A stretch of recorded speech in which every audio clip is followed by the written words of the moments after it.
obvious with New Method Wellness.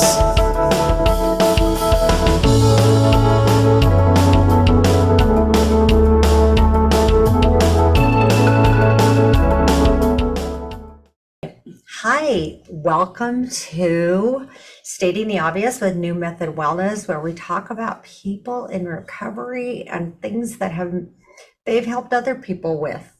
Today, our guest is somebody that I am so excited to meet and talk with because she is a champion of human rights, and she has devoted much of her life to helping others, and that is my favorite thing. Today's guest is Margaret Cho, who's a comedian and a producer. Tell us what else you do, Margaret. Well, thank you. Hi, I'm on strike as an actor and as a writer. So it is a very intense time. We've been on strike for quite a while, and I've been out on the picket lines. And yet, I'm also still doing stand-up comedy, which which is really good to my benefit. And I'm traveling a lot and out there doing a lot of stuff. Keeps you working. Yeah. Yeah, that's so cool to hear you're supporting the strike. Yes. Yes. Yeah. What do you think that people know you for? Like, what are you the most famous for? Oh, I think stand-up comedy for sure. I've been a stand-up comedian for over 4 years. Wow. So it's a very long time. And it's something that I've dedicated my life to. It's something that I'll always do. And so I'm on tour right now, but I've done so many tours, and I'm kind of always tour. The only time I wasn't was during the pandemic. So it's really nice to be back out there.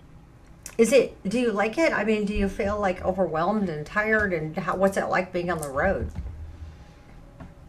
I love it. I love traveling and seeing everything. And it's just being in motion. It's something that I'm very used to. It's something that I've always done as an adult. My entire adult life was about being on tour. And it's also something that I really am inclined to do as a person. I love to travel. And yet the pandemic gave me a chance to stay in one place for a while, which was really unusual. And I really grew to love that. So I have a wonderful established home life, and I have a lot of animals. There's Tell one me here. about That's that dog. Lucia. What's her name, That's Lucia? Lucia Caterina. I She know. is the best dog, although that comes with some issues when there's squirrels outside. The only thing she cannot tolerate is squirrels. She's a very loud, but hopefully she'll be quiet for a minute. So I have a dog named Charlie, and he was supposed to be 7 pounds, but he's like 28 pounds. Oh, And cute. I bring him to work on Wednesdays because I have a trauma group. And Mm-hmm. Charlie is our trauma dog, our trauma therapy Mm-hmm. dog, and he always finds the person in the room who needs him the most. Yeah. They just know, animals have such an innate wisdom and emotional intelligence, and they can really find out what's happening or can help you with what's happening. So I love I have 3 cats and this Mm. dog, so they keep me very busy.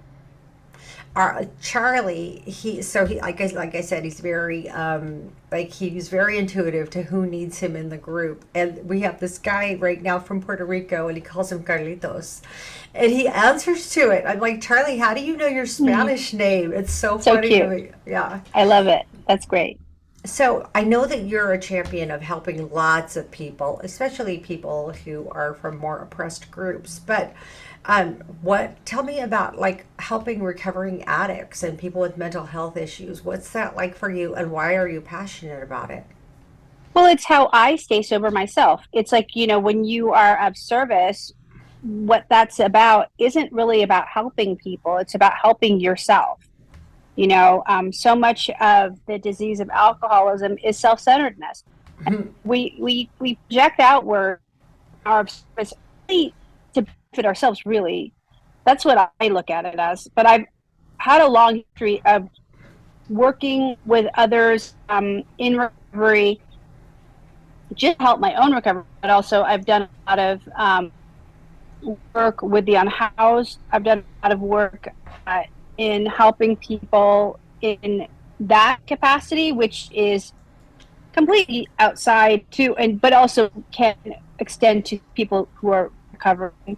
It's a very big, that's a very intense way to work with people who are recovering and not recovering. So that's a place where it requires a lot of acceptance and seeing where people are. Not everybody is going to want to recover, Right. but you also have the ability to help people. I real like our friends on the streets. I had a professor in grad school, and he was homeless, and he was a meth addict, and he had a PhD in sociology. And he, when he was teaching us, he was a year sober, and he was living in sober living, and he talked about like being a friend on the streets. And he said that if people could just make eye contact, I'm not going to ask you for anything, or I might, but just smile at me. And like just hearing his perspective, and he was teaching these doctoral level classes, was so interesting and helpful to know, like treating people like humans. And, I always say, like, those of us that are addicts, we're the lepers of today. Like, Mm-hmm. we are the people that, we're the people who are going to change the world. That's right. I agree. And it's really about acknowledging others' humanity so that you can reinforce your own humanity. 100%. I wrote my master's thesis on how alcoholics are saving the world, or how addicts are saving the world. It was pretty controversial. Hmm. I mean, it is though. It's we are saving the world because we have to save ourselves by saving others. That's the main tenet in anything that I'm doing or anything it's all selfishly based because that's the only way that I can operate as a intrinsically selfish person as I am an addict and alcoholic. That's like how I know to interact with the world. But when I realize that I can help myself by helping others, then that's really saving the planet.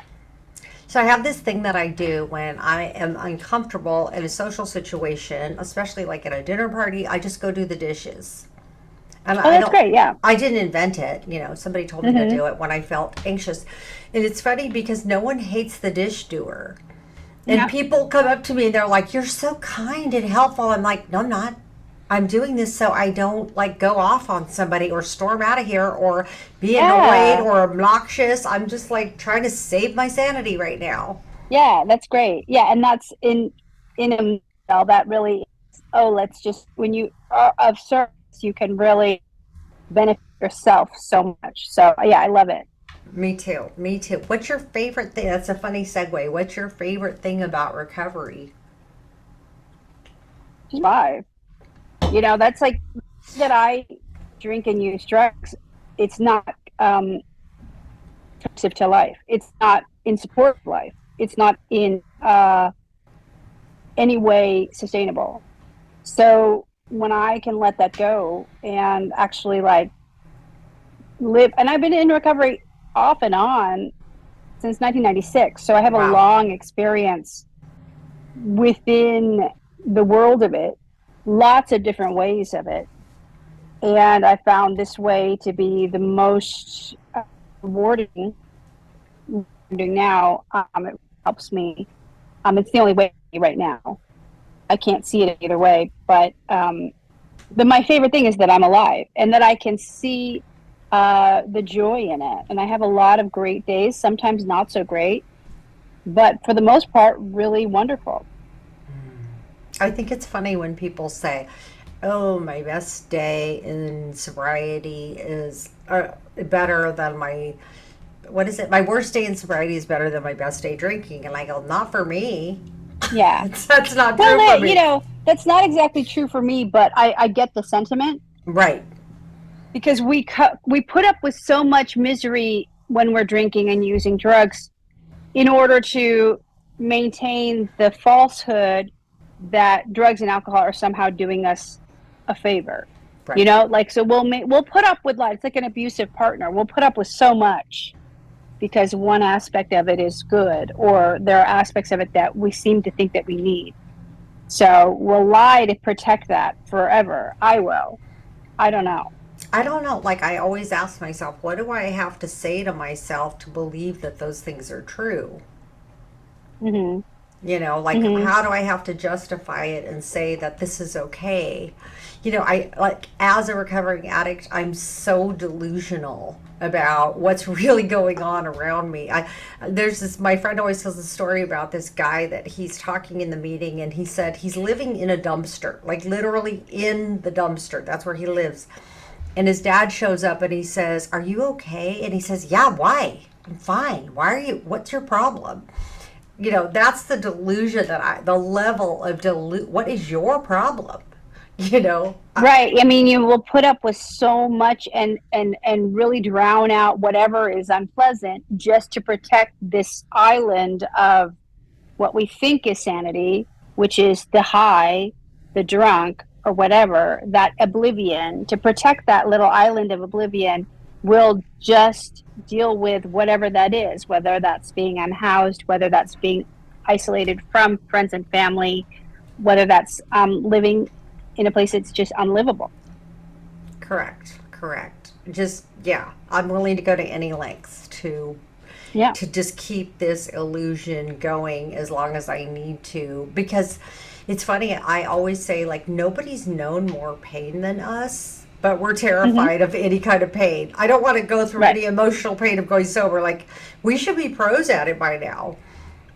Right. It's like we put ourselves through so much pain, and yet any kind of thought of pain, the anticipation of it, and the fear of it is so much larger. It's an overreaction to things. The overreaction to things that really outweigh any outcome. It's way bigger than any real outcome of what the pain would possibly be. What do you think your biggest failure was in recovery, and what did you learn from it? Well, my biggest failure in recovery is not continuing on with just the basic thing of not drinking and using no matter what. I violated that a number of times and to great detriment. So and it's not exactly a failing, it's more just I lost track of what was really important and I lost sight of it. And I think it's not necessarily a failure, it's more just a journey. I don't look at anything in my life as a failure. I can't frame it like that. I just realized, oh, that's just how things went because I made a decision not to continue with my meditation practice, with all of the things that I need to do in Service. order to stay sober in service and also just in community. So, I turned my back on it because I wanted other things besides that. I also didn't know how bad it could get. What did And, you want? well, I wanted to drink and I wanted to use drugs and I wanted to party or I wanted to just have a glass of wine. Like, I love wine glasses with a big bowl, like the red wine glasses that are very large. And, like I wanted to drink out of one of those at a party and have cheese and, like have wine with dinner, those kinds of things that I saw people doing without any negative effects. And I thought, oh, I can do that. I can't. I don't do it like that. I Yeah. don't do it like people do. I just was wanting that fantasy of having that sundown, the wine comes out, and that frivolity that was never the center of my drinking anyway. I never drank like that, ever. And for some reason, I had this fantasy that I did, and I wanted to protect that fantasy that I did to nearly dying several times. So, but I can't look at it as a failing. It's more just a lapse in judgment. It's a lapse in awareness. It's falling back into this fantasy life that I have. It's all sorts of things that I've worked out through, you know, my years of sobriety. But it's like if I don't have my full attention on this idea of being sober no matter what, then everything's lost. It's so important for us to remember, that I always say to people, you have to treat your sobriety like an infant. Hmm. every day for the. I have a good friend who relapsed with 31 years sober, and I just always thought that was fascinating. That that I don't know. Like I had this illusion that time equaled forever, and it doesn't at all. Yeah, Now it I know doesn't. that. Now she It has like doesn't. 10 years again, but she Yeah. stopped going to meetings for like 5 years, and she said her life was good and she didn't really think about it. And one day she woke up and she said, I'm just going to try it. I was so Hmm. young when I got sober, so she had one drink and it was no big deal.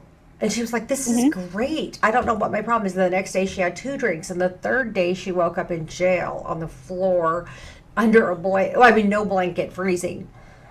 And she, checked herself into treatment and blah. And she always felt so terrible about that. And I was like, I can't imagine how many people she's helped with that story. Yeah. I People mean, who, it's just very, very, yeah.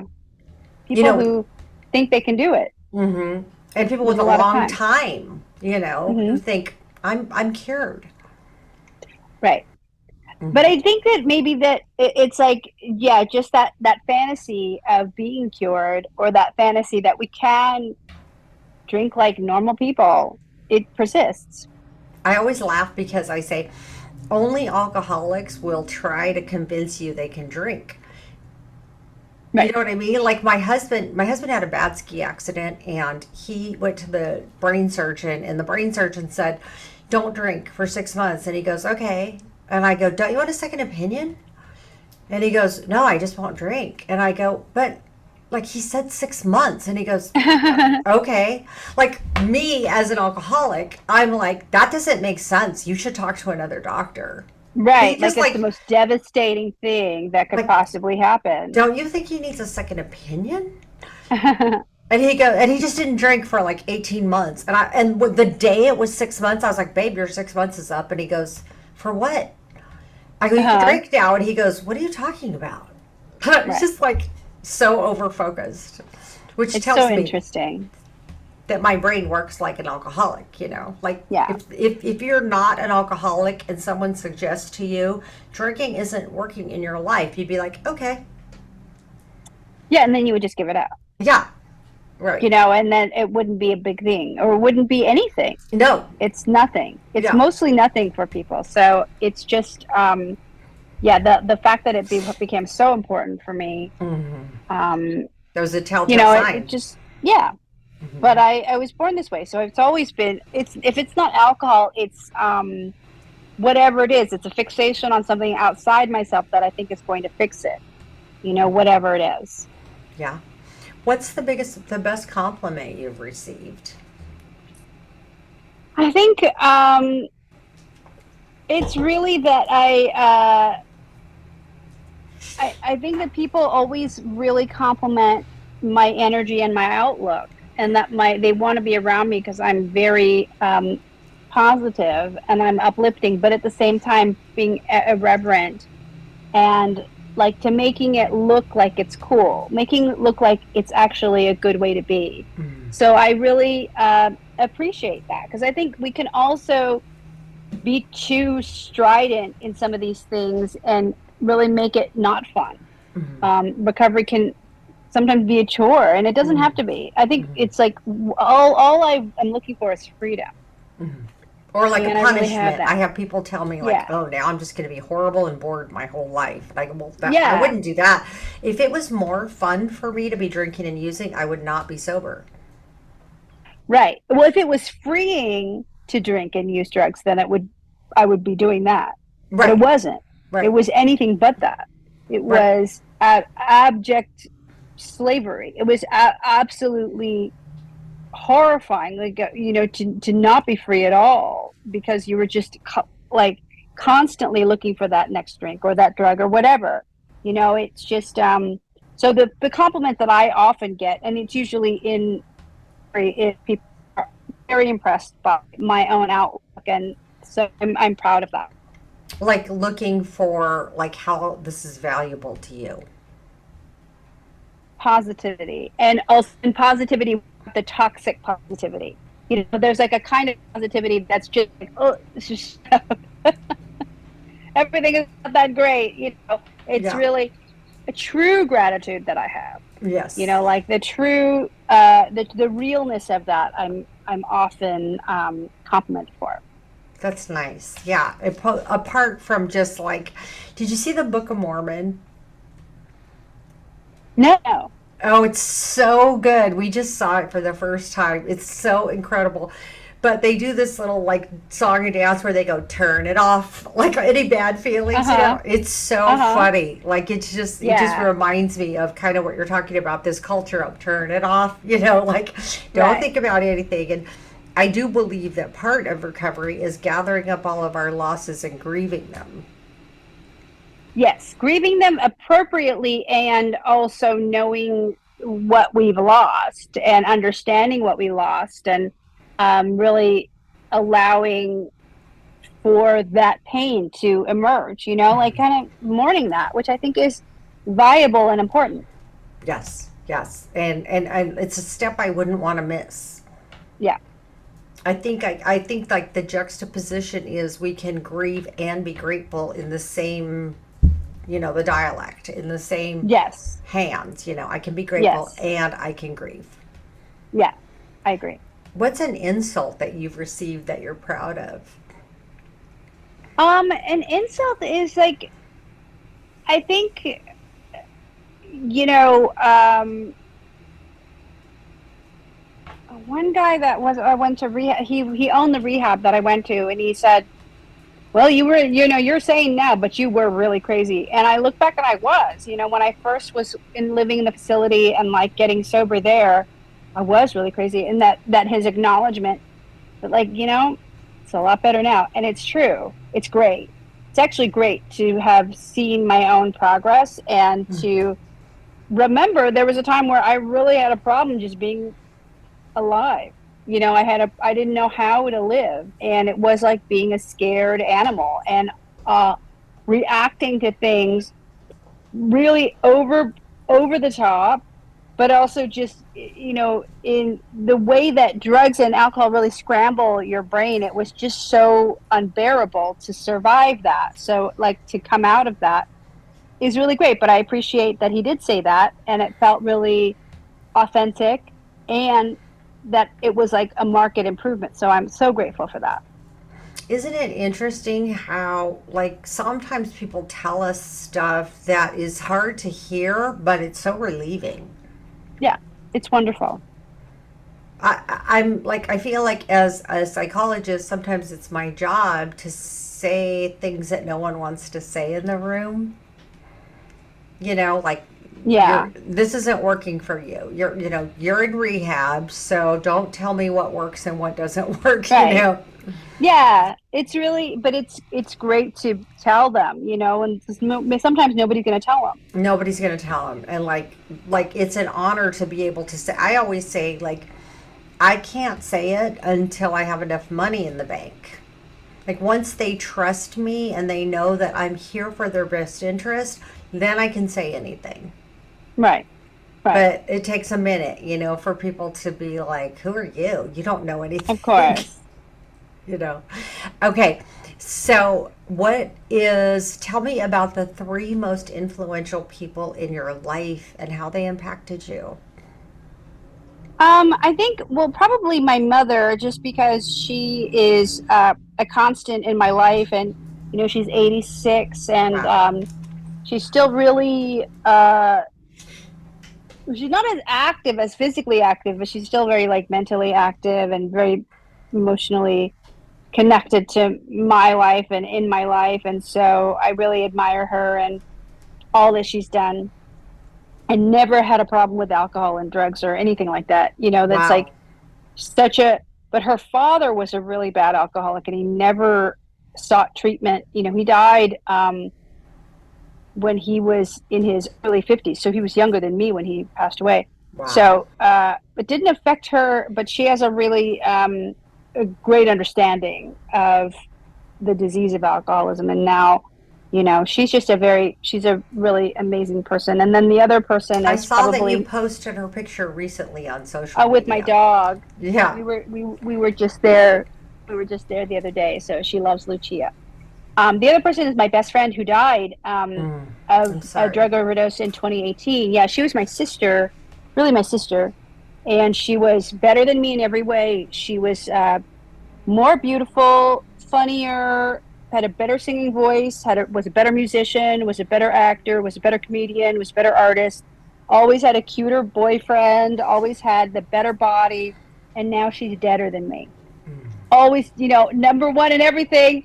And so, like, it's a very strange to go. She never got this thing. She never got sober. We did a lot of work together, working with the unhoused. We spent a lot of time together out on the street. We helped a lot of people. She was my main. She was my person. She's dead now for 5 years, and it's very strange to live on without her. Um, and I think it's just something that I keep on sort of looking at that that blank space in my life, which is it's really it's really intense. And then the third person is probably my sponsor, who I've known for 30 years, and Wow. he and I did phone sex together in the 1980s. Love it. And so we've known each other for many years and many incarnations of our own recovery, and walked this journey together and apart for this entire time. So that person he's very, very important. Um, so it's like I have a very full life though. I have so many people that could fill that role in meaning and a service, and they're in service to me. I'm in service to them. We are. That's sort of what our fellowship is. It's a very big thing. What's happening now in your recovery? It's really active. What's helped a lot is Zoom. I do a lot of Zoom, any kind of things, all sorts of stuff. I'm also very active like, I go and I do lots of stuff, do lots of service. Um, it's a daily thing. I have a very strong meditation practice, which takes a lot of time, actually, How much more much time time? than I've ever. It's about an hour a day, Wow. and it's split up into 2 sessions. Okay. So that's, for me, it's actually quite a lot, in addition to exercise and things that I need to do to get right. So it's a lot of exercise, a lot of actually just meditation, silent meditation, which is very different. But I was used like VR meditation for a while. I was also using like guided meditation, but now it's just barebacking. Like, I'm so raw dogging I was the gonna say silence. raw It's dogging. just it's raw dogging the silence where you're just there. So now I'm at that point, and so it's quite a lot, for me to just stop and do Does your that. head get really loud? Not as much, because it's like I force the meditation on it. When you do it every day, and then this is happening every day, twice a day, this Wow. is going to sort of send you into a place of, now there's a lot more control. So it's been a journey of a few years now of doing the practice in different capacities, and got about a year of silent meditation, which helps. Also, I have a meditation teacher, and he's really fantastic, and he'll do some guided, some silent. We'll just do that together, almost like a social activity, which is really great. I have friends that I get together and meditate with, which is really great. And even Wow. my animals all kind of know when it's time to meditate, and they'll arrange themselves in parts around my chair That's and get so in there with me. great. You need a It's great. picture of that, of all your It's animals great. supporting It's your meditation. so beautiful. Oh, I love that. I love animals. They're just I know. so great. You said something and it made me triggered something, but I think I forgot because I have an older, I have a slightly less young brain, and I forget things a lot. My first sponsor used to call it CRS. Can't remember shit. But you said your mom has this really active mind. That's a good sign. It's good. And my dad too. So that's something that I'm like super concerned about dementia, which is such a weird thing, because I never had a problem with blackouts. Yeah, I had so many yeah, blackouts and so many yeah, like gray areas where I wasn't sure what was happening most of yeah. my 20s and 30s and 40s. And now Now you're I'm like like all worried. worried about dementia. but it is a real concern. And so my grandmother on my father's side had it. And so I'm really aware of it. And I see it actually around people who I've known in and around the program who went out a bunch Oh, and really? now have severe problems with dementia. And then they're in 50s and Yeah, 60s. And that's really scary. So I do try to exercise my brain as much as I can. that's good. Um, but yeah, that's something that I'm like, oh, I'm super concerned about that. That's interesting. I always laugh at like my clients will come in and I'll say, well, psych wants to put you on an SSRI or some kind of antidepressant. And they're like, oh no, I'm clean now. And I'm like, okay, last week you were snorting Drano. So just take your Prozac and Yeah. shush. Yeah, So, take your meds. I mean, I am not on any medication, which is working for me now. I've been on different things over time, and right now this really works. but But it it's sounds like also you do like, such a good job taking care of your mental health. yeah, it's a lot though. Like it's a lot of conscious effort, a lot of writing, a lot of connection with others, and definitely a lot of recovery. I always laugh because people say, Deanna, you're so disciplined. You go to the gym all the time, you meditate all the time, you go to your meetings, you do all this stuff. I'm like, I'm not disciplined. I'm trying not to go crazy, people. Yeah, I'm yeah. I'm trying just to, trying not to be miserable. and I am a feel good junkie. And I found out Yeah, that eating better makes me feel good, and right, exercising makes me feel good. I right. like to feel good. Yeah. What's one thing about your recovery program that almost no one agrees with you about? I think that there's no one right way to do it. I think that people agree, but I don't think there's a right way. And I think there's a lot of different ways to go about it. And I think that everybody has to find their way Hmm. for it to work. Hmm. There's not one size fits all. Hmm. The only thing that I would say is just don't drink or use drugs. Right. Everything else, you can work it out, whatever that is. And you know how they're like, oh, don't get in a relationship Yeah. for a year. Well, I Yeah. did. It Me didn't too. work out. Me It too. wasn't fun. And yet But I I survived don't it. I survived it, and I think that wasn't that detrimental Yeah. to, what I was doing. And I mean, it's not the best idea, but people do it and they live and they stay sober. yeah. I also think people should clean their house. Not just clean house, but actually legit clean your house. Like if you clean your physical house, there's something really healing about it. Hmm. And so I really kind of put that in practice, and I maintain a very organized house, and I think that actually helps me a lot. So I don't know why it works, but that seems to work a lot. I was just talking to this mentor of mine about, like efficiency. Like efficiency makes me so happy.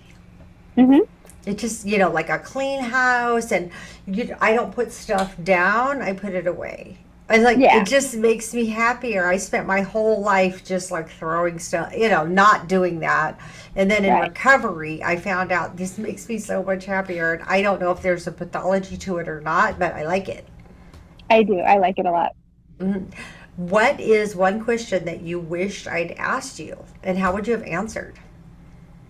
I don't know. I think like what I really love when people ask is, why are you sober? I mean, what do you get out of it? And I'm like, happiness, peace.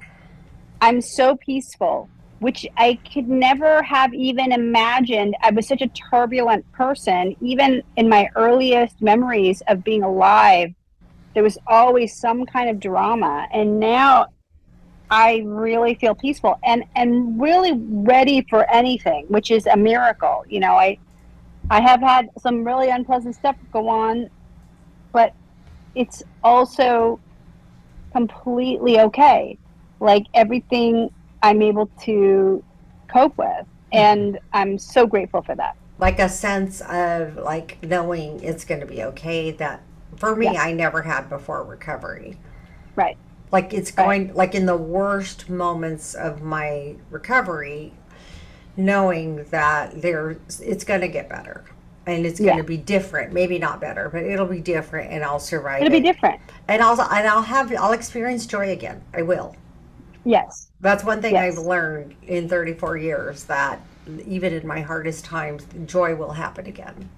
Yeah, it's wonderful. What is would you be willing to tell me about when you were haunted? Is that something Well, you'd want to talk about? I didn't put it in the yeah, questions, but I just was I, doing all this research and I was like, mhm. oh my God, I want to hear this. There's a lot of, well, in Korean culture, there's a lot of ancestor worship. So Okay. whenever we have like sort of a Thanksgiving celebration, you're setting a table for the dead, Okay. and you're putting out all their favorite food, and doing some celebrations in order so that they can kind of be with you when you have your Thanksgiving. It's called Chuseok, and it's Korean. And so my family's always seen spirits, been around spirits, like kind of, there's just a big culture around that. And I I haven't really noticed it. I think my house is supposed to be haunted, the one I live in now. Mm. And it's almost 100 years old. And there's a lot of different spirits who live here, including a lot of the dogs who have lived here and moved on, including my Like your dogs who have lived dogs. here. Yeah. Yeah. My dogs who have lived here and moved on. And and when I lived in Atlanta, I was working on a television show there where the house was really haunted, to the point where it was so unsettling. Like people would get in bed with me, like things like really like Oh my just God. so crazy. But it was so active that I just really I that really like escalated my own drinking, because I really had to drink to fall asleep, because I was so dysregulated by being in this really psychically active space. I don't even know if it was a hallucination. Is it me doing this, my own drunken Mm-hmm. imagination, Mm-hmm. or is this really happening? I do think it's really happening, because when I left and I asked another person to stay at the house, and he went outside to smoke a cigarette, and the door slammed and then deadbolted and locked him outside. So, you know, that was something that happened, like, for real. And I know that was a real thing that happened to him. So who knows? It's really strange. But I think when you are like drunk or high, you do enter like a psychic space of, we don't even For know what's going sure. on. For Who sure. knows? It's very strange. I don't know if you know, Chris told you, my husband is Bing Crosby's grandson. And we have his house that like a lake house that he built for his kids. And everyone always said that the people who lived there before we had it wouldn't go in the bedroom because it was haunted. They slept in the living room. And Mm. so I was there one time, and I was sober like maybe 20 years, and both my kids were sleeping in bed with me. And I looked up and I saw this woman, like dressed, I'm sure it was Dixie, Bing's first wife.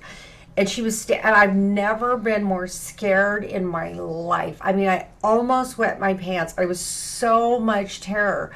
And I opened my eyes and she was gone, and both boys fell out of bed at the same time. Wow. And that's Yeah, the only thing like that's that intense. I've ever experienced. But Yeah, like I said, I was stone cold sober, and I know that it happened. And right. but like you said, like the psychic realm, and I think to the psychic realm of mental illness. Like Hmm. I don't like. I've seen schizophrenic people that I think are just in another dimension. Hmm. Hmm. It's Like another, yeah, you're just seeing things that aren't in this plane of that I'm not existence. seeing, and maybe you're not seeing, but they're Right. seeing it. It's very real to them. Mm-hmm. So, I think there's so much that we don't know that maybe So we'll much. sort of understand later. But yeah, Me, I yeah, believe in that stuff. me too. Okay, what seems obvious that you wish more recovering people knew? How, what seems obvious is you can ask for help, Mm. and you don't have to look good. None of No. this ever has to look good. Like, that's not part of uh, sobriety. Looking good is not necessarily what it's about. Mhm. It's about asking for help when you need it, and that you will need help sometime. So Everybody. that's why it's good to help others ahead of that, so that when you do ask for help, you don't feel embarrassed to. And it's also, you become part of a system where it's normal. It just You know, becomes like like, a thing that we do. we just help each other. And so the more help you offer, it's like a bank. You more accounts that you put in your account, the more you can withdraw. I've had to make some big withdrawals over time because of pain in my life, and I come out always on top. I've always, okay, because I put so much into it. So it's also, the more you put in, the more you get out. That's very simple as well. Do you think that, like, I've noticed people who are really big givers in recovery have a more difficult time receiving? Sometimes, but you have to get over that, Yeah. because it's like, really, like, that's another program. Yeah, That's like, right? Right? you will see you in Al-Anon. That, like, I have no problem taking. So that's fine. But it's like, where people have problems, taking, it's really, that's its own disease in itself. I think we have a joke in treatment that as soon as you admit you're codependent, you get to leave. Yeah. You can go home now. When you come in and say, "Hey, I think I'm codependent," I go, "Oh, you can check out. You got it. That's the whole Right. thing. That's The it. whole I followed this other mentor for a long time, and she says the world will know peace when women can say no. That's right. And I think it's when people can say no, but Well, it's especially everyone, women. But especially women, but especially it's women. everyone. Yeah, of course. Yeah, that's so true. Like just saying no, I don't want that. No, thank you. Leave me Yeah, alone. All those things that I think many it's of really us were important. conditioned not to say. Right. Well, and part of that too is that to remember that everybody in recovery is not recovered. Right, right, right. So sometimes, like, you do have to have your guard up to sort of know when to say no, and that's a really important lesson too. Marianne Williamson says, keep your heart open and your front door locked. Yeah, And that's good. I love that image that my heart can be open, but I don't leave my front door unlocked. Right. I mean, it's just about being practical and understanding that these communities are important, but at the same time, they're filled with people who are not well, Yes. and you can be subject to some predatory behavior if you're not careful, and Yeah. even if you are careful. So it's just a balance. I have a friend, and I have this other friend, and she's like this beautiful supermodel. And of course, when we got sober a bazillion years ago, everybody wanted to hug her. And she would always stand next to my friend Sean, and she'd go, "Well, I'm not giving hugs tonight, but Sean is." And Sean's like this big burly guy, and he'd go, bring it in, let's hug. And all these guys that were That's coming great. over to hug my supermodel friend, Sean would like molest them and feel them up and it was the funniest. I don't know. That's great. I love it. Um, where can listeners find you online? People can find me on my website, margaretcho.com, and they can also find me on X at Margaret Cho, also on Instagram at Margaret_Cho, and on TikTok at the Margaret Cho. Mm, okay. Who do you think we should interview next? You should interview my other best friend, Kenny Hash. He is really fun and fabulous. He's an ex club kid from the 90s, so you may have seen him on all those talk shows where they would have the club kids on with their outrageous outfits, and he's really spectacular. I would love that. If you could help Yeah, me get a hold of him, he will be my sure. next guest. Who we're Wonderful. interviewing today later is Karen Casey. She's a writer, and she wrote the women's guided meditation that my sponsor actually posts it every day in our group me. But she's like this old school, writes all these daily meditation, and she's like, every time I talk to her, she's so sweet. I just want to go over her house, like eat pancakes. That's But awesome. I know I'm excited about her. Um, Yes. do you have any final statements?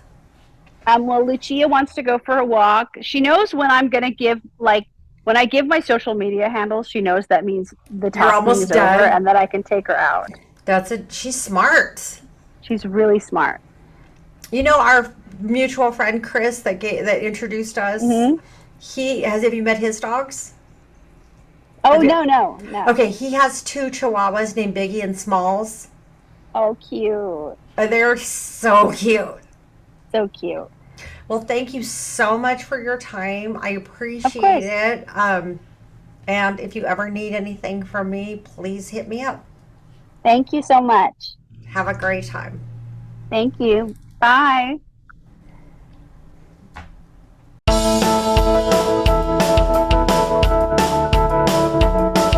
Stating the obvious with New Method Wellness.